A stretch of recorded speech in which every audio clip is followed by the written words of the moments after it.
Do you find behavior a challenge in your department? Are you looking for behavioral strategies to add to your growing arsenal? Are you worried about surviving as a manager because of some of the characters that you have to manage? Does the behavior and working ethic of some of the adults you manage concern you or surprise you? Are you looking for some techniques that could help in improving your management skills?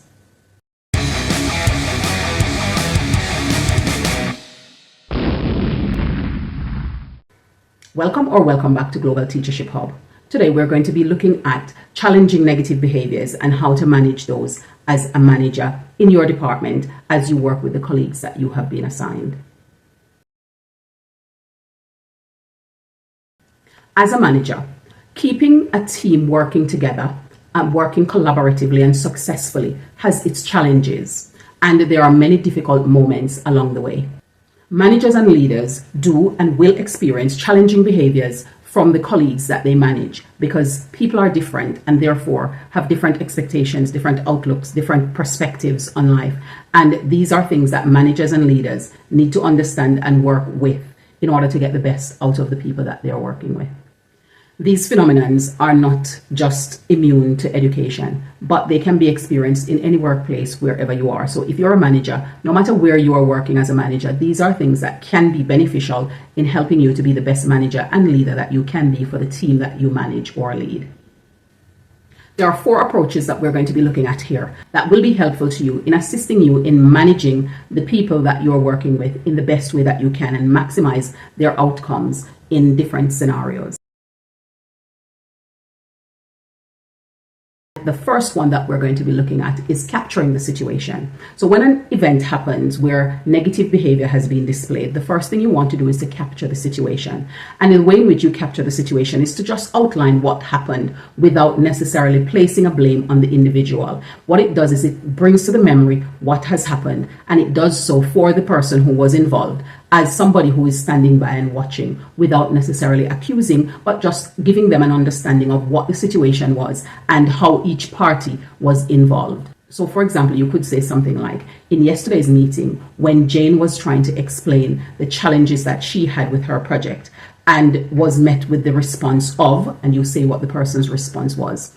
This made the situation, and you explain the experience that was present in the situation. And then you could put that onto the person to have them to have a think about how that situation feel in its totality without putting any judgment or any blame on any of the parties involved, just allowing them to soak up that memory and that recollection so that they can have a chance to reflect in that moment.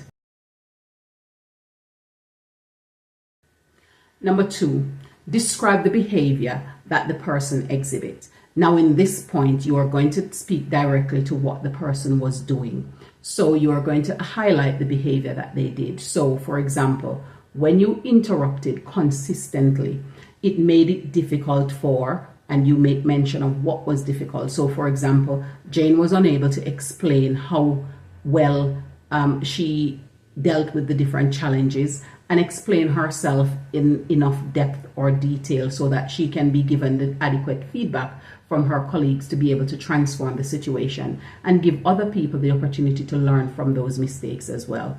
And ensure that the person understands that you are making them see how the behavior they displayed impacted the team as a whole. So therefore, they don't see it as something that they're being blamed for, but they are given the chance to look at how their conduct and their behavior impacted on others. 3, describe the impact that the behavior had so that they are aware of where you were going, because their reflection might not have led to the same place as you wanted them to go. So now you're going to describe that impact. So for example, you might want to say, this forces our colleague to shut down. Consequently, we were not able to. And what was it that was not able to happen in the meeting as a result?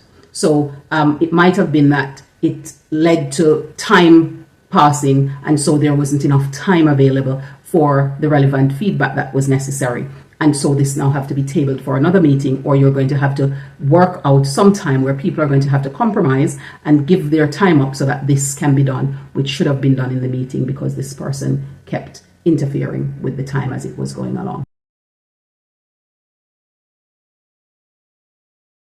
Number 4, create an opportunity and a forum for them not to only just reflect, but for you to get an understanding of what they were experiencing at the time so that any necessary support needed can be provided. So you might want to say something like, what exactly were you going through?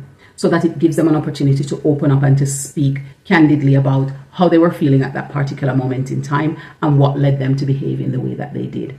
And you might want to follow up that with, how can we support you with your current needs? So that they feel that the team is supporting them and that the problems that they're experiencing isn't being overlooked, but is actually being addressed. Because we need to remember that behavior is a form of communication, and people communicate in the ways in which they behave towards us. And we need to be emotionally intelligent enough to spot that they are trying to communicate and to seek out avenues of discovering what exactly they are trying to communicate to us. You might want to follow up for them to be able to take some accountability in asking them, how will you showcase accountability or be a little bit more responsible moving forwards? Because at the end of it, no matter how much support you give, individuals need to be responsible for their behavior and take account for the impact that it's having on other people so that they can remedy it in the future. And so giving them this opportunity to have this discussion will hopefully help them to feel valued, will help them to feel that you're not blaming, but you're seeking to support, and also give them a way of understanding the impact of that behavior on the team as a whole and how it made other people feel in that same scenario. Now, these are strategies that, although referred and recommended for using with adults, can also be used by teachers in their classroom with their students. The impact it has on students is supporting them to be a little bit more accountable and to build better working relationships with their classmates when they are given different projects to undertake. Developing these transferable skills early gives students the opportunity to build better working character for when they will inevitably be entering the workforce. And it starts from within the classroom where they're working with individuals within their same age range, seeking out a similar goal and aim, and therefore they can build on that in the best way possible for when they actually go off into the workforce, where they're going to be working with people from various backgrounds and needing to understand the needs and the demands of individuals across a wide range of spectrum. Hopefully these strategies have helped you to better manage your team and the challenges that inevitably rise when working with other people. Tell us in the comments down below if you've tried it and how you've found it to be, and what other strategies do you try when you're dealing with negative, challenging behaviors from the adults that you are managing and leading in your team. Thank you for staying with us here on Global Teachership Hub.